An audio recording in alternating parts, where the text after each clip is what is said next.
There's a first time for everything. But before we tell you what this is, I would like you to guess our profession. What's our profession?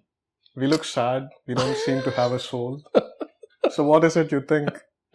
We do look like grown-ups. We look grown up, and the amount of white hair in our head doesn't match our actual years. Thank you. And if you also screen the background, you putting it all together, you can sort of make out what we would be. We don't work in the moving industry. No. So we're academics. And this is why we came up with a very fancy name of the podcast, The Academics. But it should not only relate to the two of us. We'll tell you in a moment who we are and why we think we could make a podcast, but it should relate to our guests. I would start with you because you're the younger one and you will outlive me in the future. Lalith, who are you? So my name is Lalith. I'm actually from India. I'm an academic and I've been in the academic industry for the past 6 years. So that's it about me. We'll come into more details soon. My name is Thomas Beyer. I'm an academic following your professional trade. I've been in this industry for over 25 years. Together, we've actually spent 6-7 years in academia. We worked together and went through several stages of a professional career development. And I guess we came across a number of adventures that we would like to share our experiences with you and what we learned. And we think some of it could be useful for others to know about. I would actually say so, because I think a lot of things that actually goes in academia doesn't get discussed that much, because if you want to take academia as a profession, I would have benefited a lot if someone actually told about the bells and whistles of academia. But in my case, I think I had a very romanticized version and it doesn't really match the reality. But there are other good things in academia as well. So I thought this would be a nice platform. And I think I'm particularly happy that we are doing this together. And for me, I have to say I did my PhD close to 30 years ago.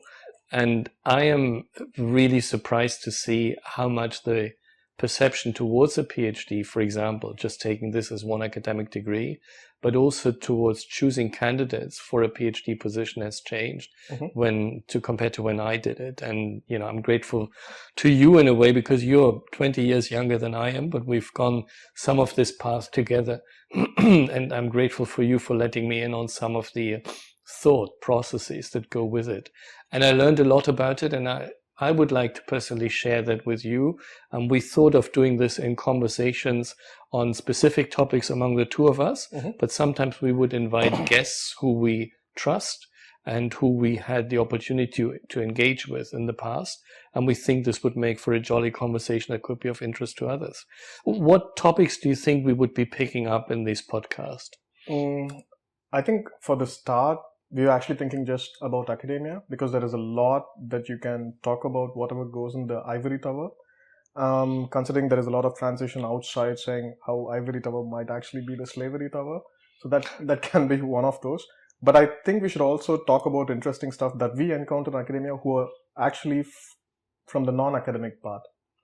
So don't freak out. We're not just going to bring in like really old academics. We're also going to bring in like really young, interesting people so that we have a platform for sharing their life experiences.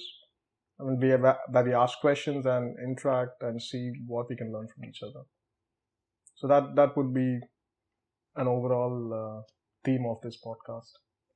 Including also different, I like the term you put in, different backgrounds, different age categories, if I may say so, because that somehow reflects different levels of expertise, and also perhaps people who have been in academia but then chose to move outside but come back. Why would they come back? Exactly. Or if you think about at a certain stage, should you move into academia or industry?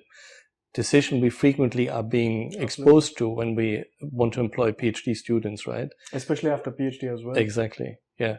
So we want to talk about all this, and we want to also give it an international spin because we truly believe in international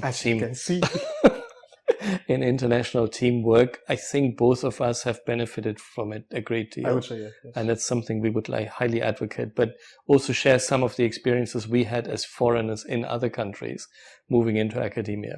Absolutely. Organizationally, since you've already picked up, I'm German by my accent, so I always love planning. Let's talk a little bit about... You know how where I am from. You can see it from my face.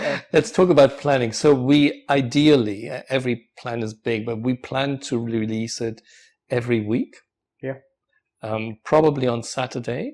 And we also think of to give it a bit more a professional background of a fancy logo that you will see coming up from the next podcast, maybe in a week from now. Yeah, sure. Yeah? I think so. Good. Language will be English, and we'll hope to make a provision to also receive questions that we can answer and that take on. That would be fun, Yeah. So this background was set up today for the intro. We look forward to changing backgrounds, changing guests in a way, and give you a multitude of impressions. And we hope that you will like it as much as we are excited to do this. Yeah? Cheerio. Yeah. Thanks very much. Cheerio. See you around.